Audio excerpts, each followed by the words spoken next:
It has been an exodus. Scores of Western companies have stopped doing business in Russia, but the Kremlin is exerting pressure to bring brands and business back using questionable methods. For example, by threatening to seize assets like property, machinery, cash, or data from companies that have decided to leave. It's prospects like these that have forced German automotive supplier Continental to restart production in Russia. The fact that the machines are running again here at Continental's Kaluga plant, southwest of Moscow, is only due to the pressure exerted by the Kremlin. The Russian government threatened to expropriate and nationalize companies and arrest their employees if they didn't relaunch operations. Continental issued a statement. The current situation is extremely complex for international companies like Continental, which operate production facilities in Russia. Our employees and managers in Russia, for example, face harsh consequences under criminal law should we refrain from serving local demand. Continental has 1,300 employees in Russia and emphasizes that production is only temporary and that the plant is not operating at full capacity. The production in Kaluga is not intended to generate any profit. The Swiss industrial group ABB also announced that it would return to Russia. CEO Björn Rosengren said the company is committed to its customers and it did not want to endanger employees. A serious threat, considering that nearly 99.8% of all criminal cases in Russia end with a conviction. Several companies which want to remain anonymous have reported state reprisals in Russia.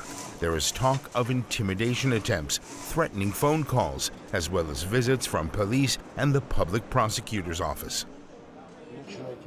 Let's take a closer look at the matter with Andreas Knaul. He's an attorney specializing in corporate dealings in Russia. He's usually based in Moscow, but joins me now from Berlin. Welcome to DW, Andreas. How big of a concern is it for foreign companies that Russia could take over their assets should they stay away from the Russian market? First of all, it's a serious concern looking at the penal sanctions which may enter into force. But first of all, would like to explain from a legal point of view that we're dealing here, first of all, with draft laws. So the consequences which were seen in the short movie you've shown us on Continental and other companies, it's a draft law right now under discussion in the Russian parliament, in the Duma. It's not yet accomplished law. And in fact, the Russian state has an objective of keeping foreign companies in the country, especially those which are producing. So first of all, we have to look at the objective of Kremlin. The Kremlin wants foreign companies to continue producing. The aim of the draft laws is not to expropriate foreign companies, because that would make very little sense for the Kremlin. So just to make things clear, there have not been any cases yet of the Russian leadership seizing foreign assets? Absolutely, because as I just said, okay, it also doesn't make sense. The companies are interesting for the Kremlin as long as they are going concern, as long as they are producing, which often depends on the number of supplies which are coming in from outside the country. And it is very complicated to say how many companies, which companies can continue producing. The more supplies they need, the more difficult the situation will get with the supply lines. Okay, noted. So, Andreas, you're in close contact with German businesses that are in Russia. What is the mood among them right now? The mood is, to say it in one word, quite somber. Companies, first of all, look at the sanctions situation. So that's the first evaluation companies have to do. The second consideration is the money transfer, capital transfer. Is it still possible to make effect payments in and out of Russia? The third consideration is logistics and supply lines. And then, of course, companies have to keep in mind the changing legal environment in Russia, which is characterized by introduction of quite a strong censorship. So certain words should not be used in the public context, also by businessmen. And I should add that these legal changes which are under consideration in the Duma or which have already been effected not only concern Russian management, but also foreigners which are acting as managing directors or general directors, as we say in Russia.